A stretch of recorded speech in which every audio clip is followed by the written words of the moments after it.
आंखों पर काला चश्मा, बदन पर सफेद सूट, हाथ में गोल्डन घड़ी और थ्री पीस सूट पहनकर प्रवचन करने वाला वो शख्स है जिसके सत्संग के बाद मची भगदड़ में 122 लोगों की जान चली गई। अब आप इसे अंधभक्ति कहिए या फिर मूर्खता, वो भी उस बाबा के लिए जिस पर तमाम तरह के आरोप लगे हैं। यही वो स्वंभू संत है जिसके पांव की धूल जमा करने के चक्कर में कई घरों का चिराग बुझ गया। भक्त से नारायण साकार हरि भोले बाबा नाम से बुलाते हैं। इस बाबा को लेकर यूं तो कोई भी पुख्ता जानकारी किसी के पास नहीं है, लेकिन बताया जाता है कि भोले बाबा उर्फ नारायण साकार हरि का असली नाम सूरजपाल है। मूल रूप से ये एटा जिले के बहादुर नगरी का रहने वाला है। बाबा अपने प्रवचनों में ये दावा करता है कि वो पहले आईबी में नौकरी करता था और आध्यात्म की दुनिया से जुड़ गया। दावा है कि बाबा ने 1990 में नौकरी छोड़ दी, लेकिन ये भी बताया जा रहा है कि बाबा ने नौकरी छोड़ी नहीं, बल्कि इनके कुकर्मों की वजह से इसे नौकरी से निकाल दिया गया था।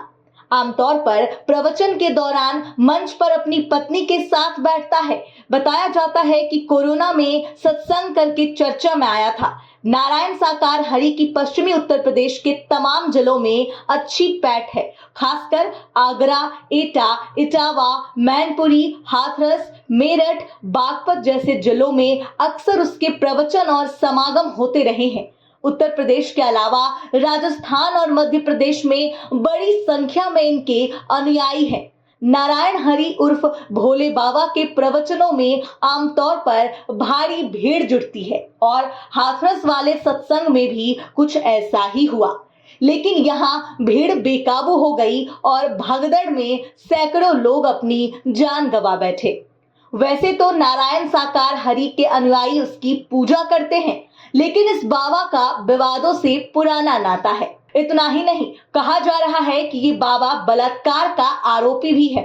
अपने अनुयायियों के बीच परमात्मा का रुतबा रखने वाला भोले बाबा यूं तो अपने प्रवचनों में सत्य और अच्छे आचार की बात करता है, लेकिन इस बाबा की असलियत तो उसके आचरण पर ही सवाल खड़े कर रही है। जो बाबा मंच पर सिंहासन लगाकर बैठता है, यहीं से अपने भक्तों को जीवन जीने का तरीका बताता है, वहीं इसने अपने खुद के जीवन में कई काले कारनामों को अंजाम दिया है। भोले बाबा के खिलाफ यौन शोषण समेत 5 गंभीर मुकदमे लगे हैं। जानकारी के मुताबिक बाबा यूपी पुलिस में हेड कांस्टेबल की नौकरी करता था। नौकरी के दौरान इसके खिलाफ बलात्कार का मुकदमा दर्ज हुआ था।